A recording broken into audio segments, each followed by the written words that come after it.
और इन claims and objections के लिए, इन त्रुटियों को हटाने के लिए बिहार के एसआईआर में 1 अगस्त से 1 सितंबर का समय निर्धारित है। अभी भी 15 दिन का समय बाकी है। चुनाव आयोग सभी राजनीतिक दलों को उनके द्वारा नामित बूथ लेवल एजेंट्स को, नेशनल लेवल पॉलिटिकल पार्टीज को, स्टेट लेवल पॉलिटिकल पार्टीज को आह्वान करता है कि आने वाले 15 दिनों में जो भी प्रारूप मतदाता सूची उनको दी गई है उसमें अगर कोई भी त्रुटि हो तो उसको प्रिस्क्राइब्ड फॉर्म के तहत जमा करें। चुनाव आयोग के दरवाजे हमेशा सबके लिए समान रूप से खुले हुए हैं। जमीनी स्तर पर सभी मतदाता, सभी राजनीतिक दल और सभी बूथ लेवल ऑफिसर्स मिलकर एक पारदर्शी तरीके से कार्य कर रहे हैं, सत्यापित भी कर रहे हैं, हस्ताक्षर भी कर रहे हैं और वीडियो टेस्टिमोनियल्स भी दे रहे हैं। यह एक गंभीर चिंता का विषय है कि राजनीतिक दलों के जिला अध्यक्षों और उनके द्वारा नामित बीएलएस के ये सत्यापित दस्तावेज, टेस्टिमोनियल्स, उनकी आवाज उनके स्वयं के राज्य स्तर के या राष्ट्रीय स्तर के नेताओं तक या तो पहुंच नहीं पा रही है और या फिर जमीनी सच को नजरअंदाज करते हुए भ्रम फैलाने की कोशिश की जा रही है। सत्य तो यह है कि कदम से कदम मिलाकर सभी स्टेक होल्डर्स बिहार के एसआईआर को पूर्ण रूप से सफल बनाने के लिए कटिबद्ध हैं, प्रयत्न कर रहे हैं और कठिन परिश्रम कर रहे हैं। जब बिहार के 7 करोड़ से भी अधिक मतदाता चुनाव आयोग के साथ खड़े हैं तो न तो चुनाव आयोग की साख पर कोई प्रश्न चिन्ह खड़ा हो सकता है और न ही मतदाताओं की साख पर। कानून के अनुसार अगर समय रहते मतदाता सूचियों में त्रुटियां साझा न की जाएं,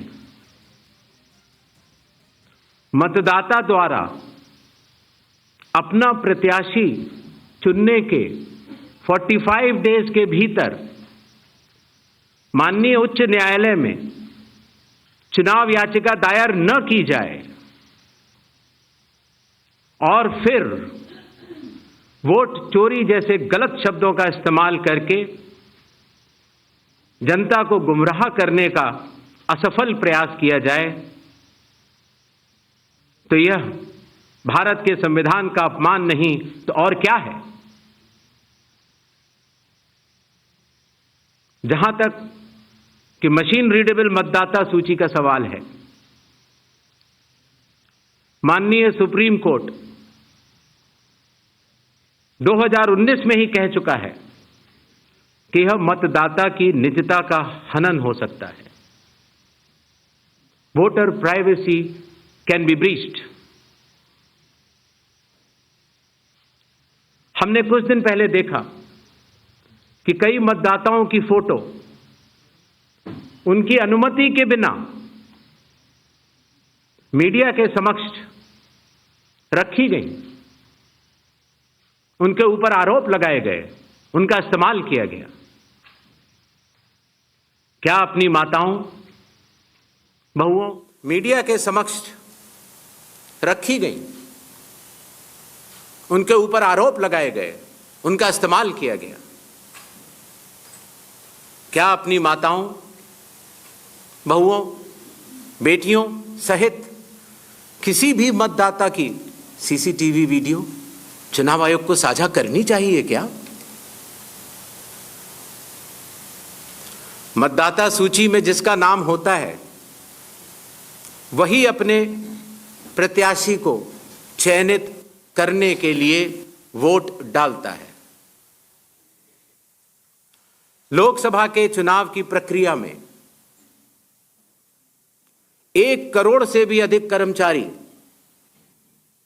10 लाख से भी अधिक बूथ लेवल एजेंट्स, 20 लाख से भी अधिक प्रत्याशियों के पोलिंग एजेंट्स चुनाव के लिए कार्य करते हैं। इतने सारे लोगों के समक्ष इतनी पारदर्शी प्रक्रिया में क्या कोई भी मतदाता वोट की चोरी कर सकता है? कुछ मतदाताओं द्वारा दोहरे मतदान के आरोप लगाए गए। सबूत मांगने पर जवाब नहीं मिला। ऐसे मिथ्या आरोपों से न तो चुनाव आयोग डरता है और न ही कोई मतदाता। जब चुनाव आयोग के कंधे पर बंदूक रखकर भारत के मतदाताओं को निशाना बनाकर राजनीति की जा रही हो, तो आज चुनाव आयोग सबको स्पष्ट करना चाहता है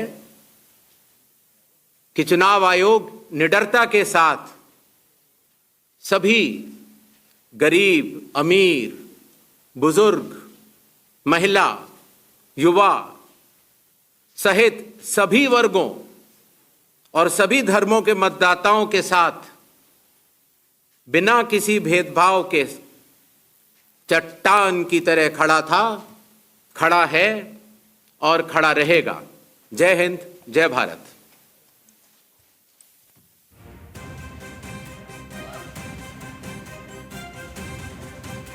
തുടങ്ങിയപ്പോൾ തന്നെ എന്തായാലും തങ്ങൾക്ക് പ്രതിപക്ഷമോ ഭരണപക്ഷമോ ഇല്ല എന്നാണ് ജ്ഞാനേഷ് കുമാർ വ്യക്തമാക്കിയത്. എങ്കിലും പ്രതിപക്ഷ നേതാവിനെതിരെ തന്നെയാണ് ശക്തമായ ആരോപണം, വിമർശനം അദ്ദേഹം ഉന്നയിക്കുന്നത്. ഇപ്പോൾ ചോദ്യങ്ങൾക്കും മറുപടി നൽകും തെരഞ്ഞെടുപ്പ് കമ്മീഷൻ. എന്തായാലും വോട്ടർ പട്ടിക സുതാര്യതയ്ക്ക് വേണ്ടിയാണ് SIR നടത്തിയത്.